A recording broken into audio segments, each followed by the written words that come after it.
Quand nous en serons au temps des cerises, et gai rossignols et merles moqueurs seront tous en fête. Les belles auront la folie en tête, et les amoureux du soleil au cœur. Quand nous en serons au temps des cerises, sifflera bien mieux le merle moqueur. Mais il est bien court le temps des cerises, où l'on s'en va de cueillir en rêvant des pendants d'oreilles. Cerises d'amour aux robes pareilles, tombant sous la feuille en gouttes de sang. Mais il est bien court le temps des cerises, pendant de corail qu'on cueille en rêvant.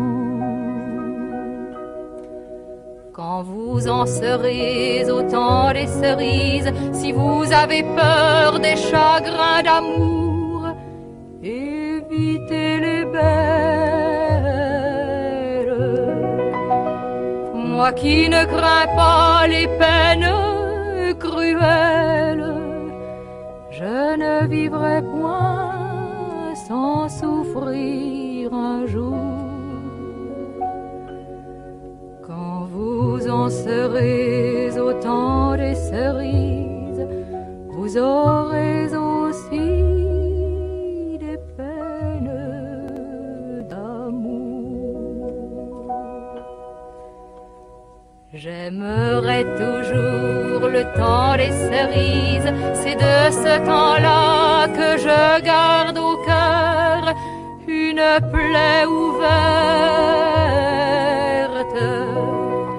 Et dame fortune en m'étant offerte ne pourra jamais fermer ma douleur. J'aimerai toujours le temps des cerises et le souvenir que je garde au cœur.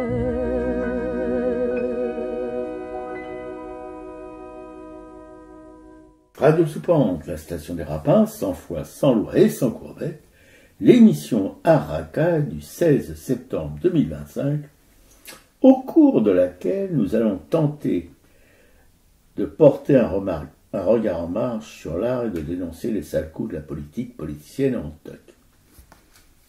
Bonjour à tous. Donc cette émission qui sera consacrée à une exposition qui s'appelle La Palestine comme métaphore dans une petite galerie du 19e arrondissement. Vous pouvez nous joindre sur mon mail piquecou@orange.fr ou directement via notre blog arakai.fr. Tous les matins, combien de morts faut-il ajouter au décompte? Combien de cadavres encore faut-il ajouter à la honte? Gaza bombardée, massacrée, enfants ciblés, mères en pleurs, deux mots viennent à mes pensées, la lâcheté et le déshonneur. C'est un peuple mis en prison, qu'on mutile, qu'on asphyxie, écoles, hôpitaux, maisons, partout ruines, gravats, débris. Écraser les chopes et la rue, le marché, la chambre au bonheur, et deux mots marquent ceux qui tuent. La lâcheté et le déshonneur.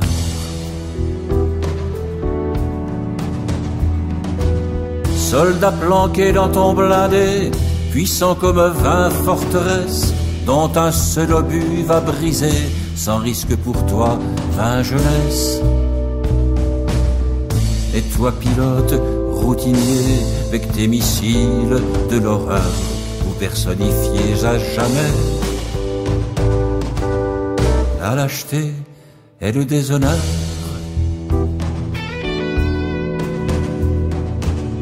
Et toi qui ordonne, qui pense, et n'a avec ton état-major pas d'autre choix dans ta démence que de frapper encore plus fort, que d'aller plus loin dans le crime et d'infliger plus de douleur.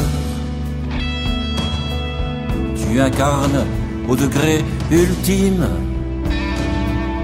la lâcheté et le déshonneur.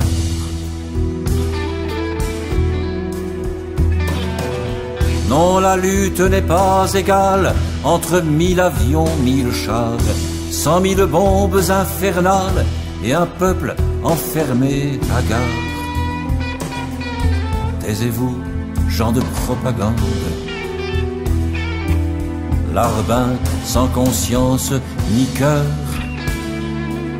Vos mots sont fientes qui défendent la lâcheté et le déshonneur.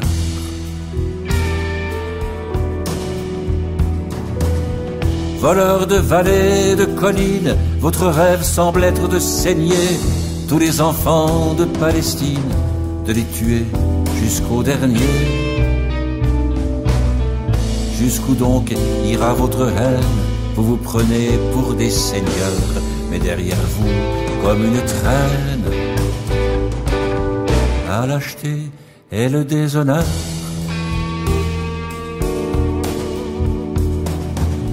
Et lui et elle, et vous d'ici, femmes ordinaires, simples passants, où sont votre rage et vos cris? Le silence est assourdissant. Et toi, le premier d'entre nous, veulent qui reste spectateur. Voici que retombe sur nous ta lâcheté et ton déshonneur.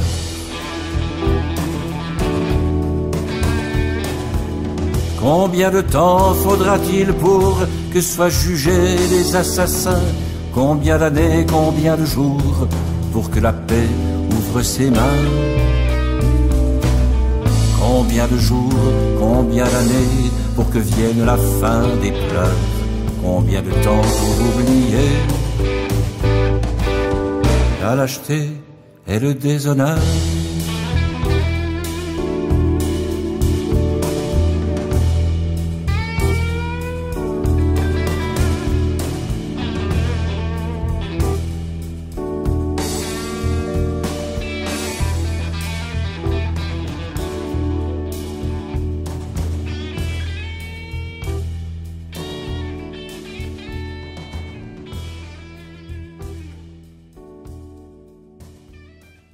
Gaza 2014, Michel Buller.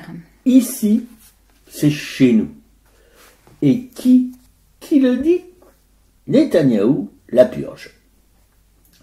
Un crachat qui a le mérite insigne, si toutefois un glavio peut en avoir un quelconque, d'être assez limpide, la franchise n'étant pas une des vertus cardinales de ce pitre tragique. Pas plus que celle de ses prédécesseurs depuis la reconnaissance de cette colonie sioniste européenne par l'ONU et la proclamation de l'État hébreu par Ben Gurion en 1948. Et depuis, la chasse aux Palestiniens est ouverte. Et depuis, l'expulsion par la soldatesque israélienne, la spoliation de leurs biens, maisons, terres et toutes les avanies que se permet un colonisateur font les beaux jours de la Camarde. Un dernier décompte des morts, blessés, handicapés à vie de la bande de Gaza, confirmé par l'armée israélienne d'occupation, serait, au doigt mouillé, de 83 à 88% de la population civile. 2 200 000 habitants. J'écris au doigt mouillé encore, car on ne saura probablement jamais le chiffre approximativement exact de l'hécatombe effroyable d'innocents massacrés. Les bulldozers qui vont nettoyer les milliers et de milliers de tonnes de décombres vont arracher, mélanger aux ruines, tous les restes des corps ensevelis sous elles. Pour quelle destination? Le néant. Quant aux plus de 200 journalistes assassinés par les snipers de la puissance occupante, sont, comme l'affirme le philosophe de cour de récré Enthoven, tous des terroristes encartés au Hamas. Comme qui dirait que la philo pratiquée par ce zozo, son comparsan clownerie l'entarté Lévy et son autre homologue Bautner refilent des convulsions au reste de la dépouille de Voltaire. Il est loin le temps des Lumières, et pas pour tout de suite son retour. Et avec ce cri « Ici, c'est chez nous !» pas de mal à veille non plus que les ravages de la guerre coloniale sioniste vont mettre les pouces. Moravagine, pas mort. Moravagine, qui veut dire mort au vagin. Pourrait refaire le portrait du fou dangereux qui fait valser les vies en Palestine. Le personnage de ce roman de Blaise Cendrars est prémonitoire et prépare à l'entrée dans l'histoire de la tragédie humaine des Hitler, Staline, Mao, Baba Yaga, Poutine, Netanyahou, Trompe-la-Mort. La liste est non exhaustive. Et de l'écrire font se ramener une envie de gerber, difficile à contenir. Que l'homme, à mes avis, doit disparaître de la création. Sa dépendance à l'assassinat d'innocents humains, animaux, et de la destruction de la nature le rend totalement, absolument, inexorablement et rédhibitoirement inapte à respirer l'air du bon Dieu, qui aurait mieux fait de rester pieuté le jour où l'idée saugrenue de créer un mec à son image lui a passé par la caboche. Comme quoi, les dieux sont à l'image trouble de leur création, des erreurs, et que ce cri, ni Dieu ni maître, soit le signe de ralliement des femmes et des hommes de bonne volonté. Quoiqu'il soit peut-être ben un peu tard, la farandole s'est carapatée et les lampions sont éteints. Alors, effectivement, au moment où, ici c'est chez nous, au moment où effectivement Netanyahou déclare aussi il n'y aura pas d'État palestinien et signe la construction encore d'un nombre de colonies incroyables pour diviser la Cisjordanie et rendre effectivement impossible la création d'un État palestinien. Enfin, c'est quand même effroyable. Et normalement, donc, la France doit reconnaître, ainsi que d'autres pays, cet État de Palestine, même si ce n'est qu'un premier pas et que ce qui sera vraiment intéressant, c'est au moment où il y aura de véritables sanctions, parce que là, on peut pas faire, on est obligé de reconnaître l'État de Palestine, c'est un premier pas, mais c'est largement pas suffisant. Il y a d'autres pays qui devraient aussi se joindre à la France, comme l'Australie, la Belgique, le Canada, le Royaume-Uni. Il y a d'autres pays qui attendent peut-être cette réunion à l'ONU pour se prononcer, comme le Portugal, le Luxembourg, la Nouvelle-Zélande, la Finlande peut-être, et il y a des pays qui pour eux c'est pas le moment. Bon, on se demande quand est-ce que ce sera le moment, comme le Japon, l'Autriche, la Suisse, enfin bon. 2-3 siècles. Voilà, ça c'est, je vois pas comment on peut justifier que ce soit pas le moment opportun. Bon, ça c'est vraiment une autre histoire, quoi. Et donc dans les nouvelles de cette semaine, il y a quelque chose d'assez grave qui s'est passé. Donc nous on est adhérents de l'Union juive française pour la paix, l'UJFP. Leur compte bancaire au Crédit Coopératif a été suspendu il y a un mois pour soi-disant soutien au terrorisme, alors que il n'y a pas eu vraiment d'explication. C'est-à-dire que le Crédit Coopératif a été interpellé par plusieurs de ses sociétaires qui sont adhérents de l'UJFP. Les réponses sont très floues, c'est-à-dire qu'il n'y a pas vraiment une réponse précise parce que les comptes de l'UJFP sont très clairs. Ils peuvent justifier chacune de leurs dépenses. Effectivement, ils ont une cagnotte en ligne qui est importante, qui procure de l'aide à Gaza, de l'aide aux civils de Gaza. Donc c'est vraiment un prétexte bancaire. Bon, après, le Crédit Coopératif est affilié à d'autres d'autres banques qui, elles, sont partie prenante dans l'économie israélienne. Hein. Donc on comprend peut-être mieux le pourquoi du comment. Mais ce qui s'est passé cette semaine, c'était le 11 septembre. Il y a eu une perquisition au domicile du directeur de publication de l'UJFP, à Dinard, dans son domicile à Dinard. Donc il y a des policiers qui sont arrivés, lui n'était pas là, pour perquisitionner, donc une action quand même complètement forte et insensée, qui était justifiée, soi-disant, par une plainte qui avait été déposée en 2024 par une organisation, l'association Genève française juive, spécifiquement créée après le 7 octobre. Donc cette action, elle s'inscrivait dans le cadre de la circulaire du ministre de la Justice, hein, sur cette apologie du terrorisme qui permet quand même un fourre-tout très pratique pour pouvoir arriver chez n'importe qui et perquisitionner avec violence, et donc qui entretient effectivement cette notion très floue et qui place un bâillon sur tous les mouvements de solidarité pour la Palestine. Et donc cette personne était partie justement rejoindre la fête de l'UMA, mais la police s'est quand même emparée de quelques dossiers personnels et même des livres de sa bibliothèque. Donc la plainte porte sur 2 communiqués de l'UJFP après le 7 octobre, des communiqués qu'on peut lire sur leur site, où ils évoquaient effectivement la situation coloniale qui prévaut en Israël-Palestine et qui rappelait le droit international. Donc dans certains médias français, les propos qui soutiennent le génocide à Gaza ne sont pas poursuivis. On laisse par exemple aussi le criminel de guerre Netanyahou, qui est visé par un mandat d'arrêt international de la CPI, survoler le territoire français, l'espace aérien français. Ça ne gêne personne, alors que normalement il devrait être arrêté. Mais voilà, tout ce qui concerne les mouvements de solidarité de la Palestine, donc d'un côté on dit on va reconnaître l'État de Palestine, et de l'autre côté on perquisitionne quand même chez un directeur de publication de l'UJFP. Rappelons que l'UJFP, au départ, il y a énormément ce sont donc quand même des juifs antisionistes, mais qui ont un passé très proche avec de la résistance française, parce que pour certains d'entre eux, ils sont issus de familles de résistants. Oui, dont le père d'un militant Stamboul était dans le groupe Manoukian. Voilà, tout à fait. Donc, effectivement, c'est de l'intimidation. Ils ne se laisseront pas intimider. C'est ce qu'ils mettent sur leur site. Et ils ont l'âme de la résistance en eux contre tous les pouvoirs racistes et persécuteurs. Donc, ils continueront à combattre et à rejeter le racisme, le colonialisme, l'antisémitisme et l'islamophobie. Donc voilà, c'est l'Espagne par contre, elle, qui se fait remarquer justement plutôt très très bien. Donc ils ont décidé qu'il n'y aurait pas de manifestation israélienne culturelle tant que le génocide continuera. Et là, c'est pareil, il y a une course cycliste espagnole, la Vuelta, une course importante. Et en fait, il y a eu beaucoup de manifestations sur ce tour-là. Donc, même le dernier jour, il y a eu 100 000 manifestations. Et en fait, qui ont empêché que cette course prenne fin. Donc, il n'y a pas eu de vainqueur. Et en plus, le Premier ministre espagnol, Sanchez, c'est Sanchez, je crois, ouais. Il a félicité les manifestants pour leur action de boycott de ce tour de la Vuelta contre les Israéliens.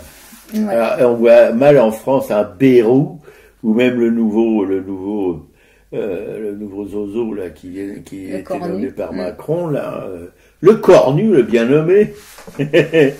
On les voit mal féliciter par exemple ceux de l'UJFP qui viennent d'être perquisitionnés, etc., comme des bandits de grand chemin. Alors que... Et non, mais au contraire, quand il y a eu le Tour de France, il y a eu beaucoup de manifestations de soutien au peuple palestinien tout au long du parcours. Et en fait, il y avait une vigilance accrue des forces de l'ordre pour une répression très forte, justement, contre tout ce qui pouvait ressembler à un drapeau palestinien ou à des manifestants. Donc, c'était très, très violent, la répression. Il y en a eu probablement quelques-uns qui étaient encabanés. Vous voyez la différence entre un pays dirigé par les socialistes, l'Espagne, et la France dirigée par la droite macroniste. Et donc, effectivement, ces manifestants réclament donc l'État palestinien et dénoncent dans l'organisation de cette course l'implication d'un proche de Netanyahou.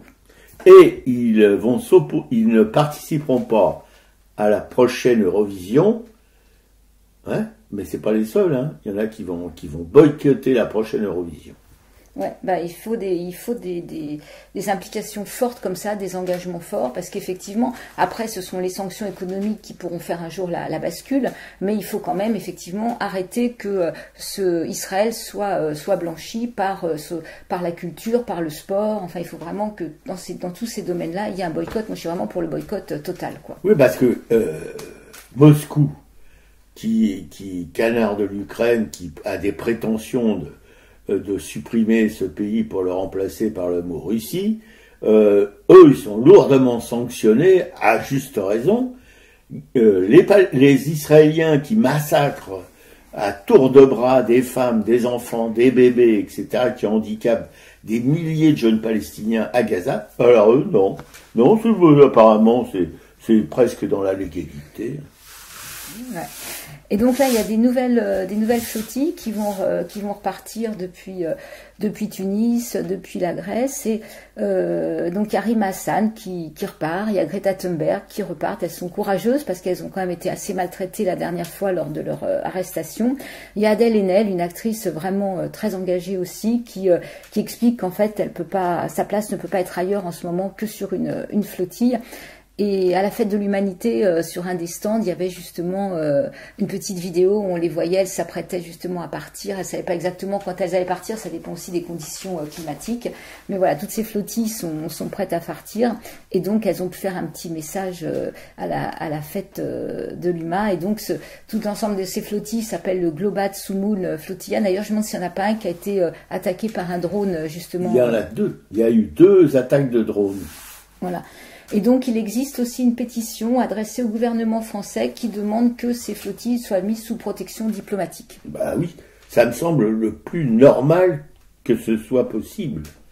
Et donc, à la fête de l'UMA, apparemment, il y avait quand même, il y a tout, moi j'y vais pas, mais il y a tout le village des médias indépendants, il y a quand même beaucoup d'animations, et j'ai vu qu'il y avait Angela Davis qui était invitée, qui a eu un entretien pendant 1 heure. Et Angela Davis, elle est en pleine forme. Elle a au moins plus de 80 balles. Ah, je sais pas, mais en tout cas, elle fait jeune, dynamique, enfin, c'est incroyable, quoi. Ça fait un bien fou. Elle qui était ennemie publique numéro 1 quand même aux États-Unis. Oui. Quand on est ennemi public numéro 1 aux États-Unis, pensez à comment ils s'appelaient les deux là, le couple tragique là quand. Bonnie et Clyde. Ouais, Bonnie et Clyde qui étaient ennemis numéro, et ils ont été éliminés. Oh oui, elle n'est pas passée loin. Ah bah non, bien sûr. Et voilà, sinon c'est pareil, à la fête du Luma, il y a Francesca Albanese, donc qui est rapporteuse spéciale des Nations Unies sur la situation des droits de l'homme dans les territoires palestiniens occupés depuis 1967, qui est venue sur le centre de l'UJFP et de Tzedek. Oui, quand même, il y a quand même dans ce monde pourri, là c'est un doux euphémisme, quelques gens qui lèvent la tête et puis qui se laissent pas du tout compter fleurette par les assassins israéliens. Enfin, Francesca Albanese qui n'hésite pas à parler de génocide et sur laquelle d'ailleurs Trump essayait de faire pression, quoi. Ben oui, bien sûr. S'il faisait pression que sur elle, voilà. Mais il fait pression sur le monde entier. Mais bon, on peut toujours que applaudir le courage de ces hommes, de ces femmes et de ces hommes qui continuent malgré tout d'avancer, parce qu'en fait, ce ne serait pas possible pour eux de faire autrement, quoi. Oui, mais alors, il y a un truc que tu vois, Rima Hassan, elle est honnie par les médias français, elle est pire que le LFI, quoi. Et alors que c'est une nana qui... Alors, on conteste même, alors, parce qu'elle est fille d'immigrés palestiniens au Liban, en Syrie. Ou en Syrie, ouais. Alors, parce qu'elle est fille comment dirais-je, d'un migrant palestinien en Syrie, elle n'est pas palestinienne, voilà, c'est carrément une dangereuse, comment dirais-je, terroriste, quoi, en quelque sorte. Mais elle est traitée comme ça par les médias français. Mais elle passe son temps à se faire engueuler dans les médias français. Si c'était qu'engueuler, mais c'est pas engueuler. C'est vraiment, en plus, c'est une juriste. Enfin, c'est quand même quelqu'un qui effectivement est resté en Syrie, je crois, jusqu'à l'âge de 8 ans, après qui est venu en France, qui a fait des études, enfin, vraiment, c'est vraiment quelqu'un, une grande personnalité, quoi. Oui, mais quand tu entends le traitement qu'elle a, je répète, sur les médias français, tu as l'impression que c'est une terroriste abominable qu'il faut tout de suite descendre. Je pense qu'elle concentre une forme de haine, en fait. Ouais, complètement. Voilà. Comme LFI. Ouais. Voilà. Parce que LFI, bon, peut-être que Mélenchon n'est pas le leader idéal. Non, pas du tout. Peut-être, mais moi je mets des guillemets quand même. Parce que j'ai entendu à plusieurs reprises des gens de LFI. La dernière, c'était hier, qui était interviewé sur France Info, là, si je me souviens plus, une LFI, une militante de LFI, mais super. Mais alors d'un calme olympien, etc. Vraiment, on sentait la nana qui était pas née évidemment dans une chaumine, voilà, au fin fond de la Creuse. Mais pourquoi il y a cette haine dans la plupart des médias français contre LFI? Je me pose la question. Enfin, bon, je pense que de toute façon, Mélenchon y est un petit peu pour quelque chose. Oui, enfin, c'est pas parce qu'il y a un mec qui a une gueule qui est pas très sympathique, qui est un ancien trotskard, que on doit les traiter comme ça. Non, je suis pas d'accord du tout. Pas d'accord du tout.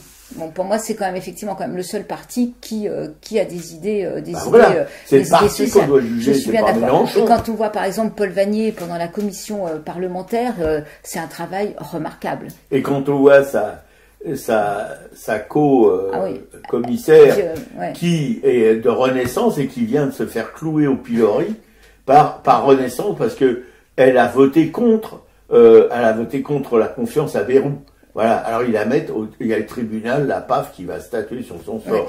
Mais parce qu'il lui pardonne pas, en fait, d'avoir été honnête avec cette histoire de... Mais c'est super, moi j'admire vraiment cette femme, parce que déjà son travail en commission parlementaire était exceptionnel, et effectivement, elle ne peut pas faire autrement. Elle a passé des mois à travailler sur Betaram, sur toutes ces écoles privées pour lequel Bayrou n'a rien fait. Il a laissé faire quand même des crimes des crimes sur des enfants.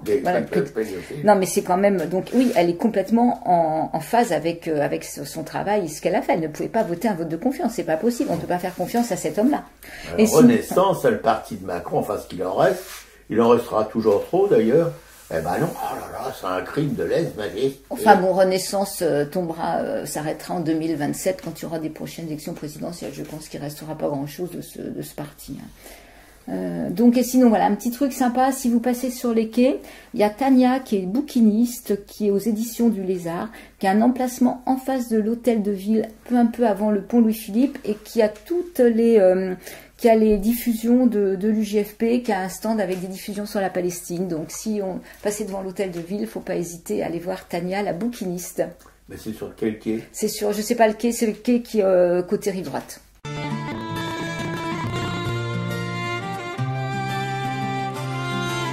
White dust in the air, a bitter taste. Another day, a life laid waste.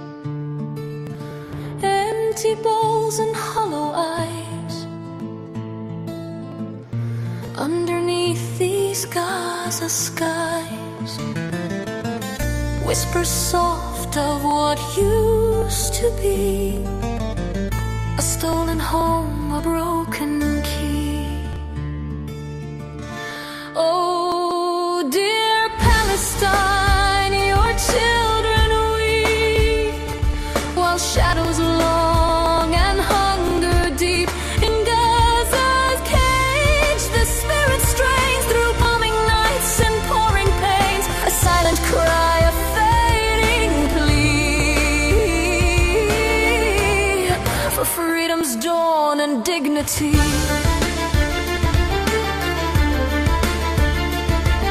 The sun beats down on crumbling stone. A mother sigh, a child alone. No bread to share, no milk to pour. Just echoes haunting every door. The world looks on or turns away as hope grows dim with each new day.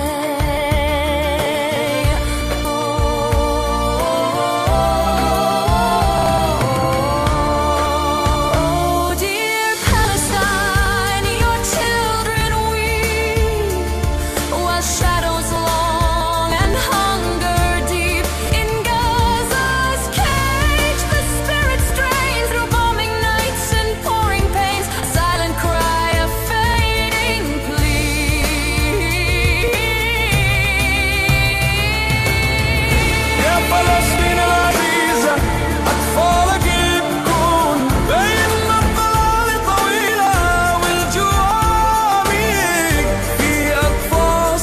غزته تتعب الروح في ليالي الغصب وآلام الغرام صرخة صامته نداء خافت من أجل الفجر الحرية والكرامة.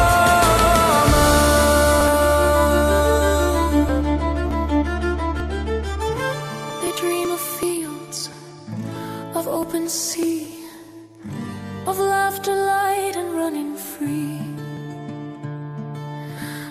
But walls close in and gates are shut. A future stolen, dreams are cut. Oh, dear Palestine, your children weep, while shadows long and hunger deep. In Gaza's cage, the spirit strains through bombing nights and pouring pains. A silent cry, a fading plea for freedom's dawn and dignity.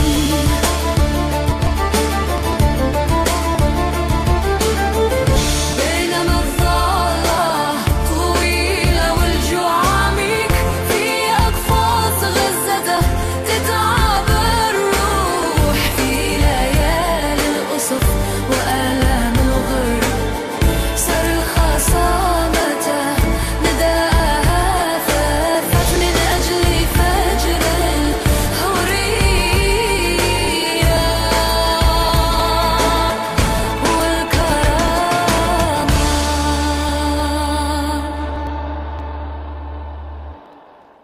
C'était Dear Palestine par Rimbiana.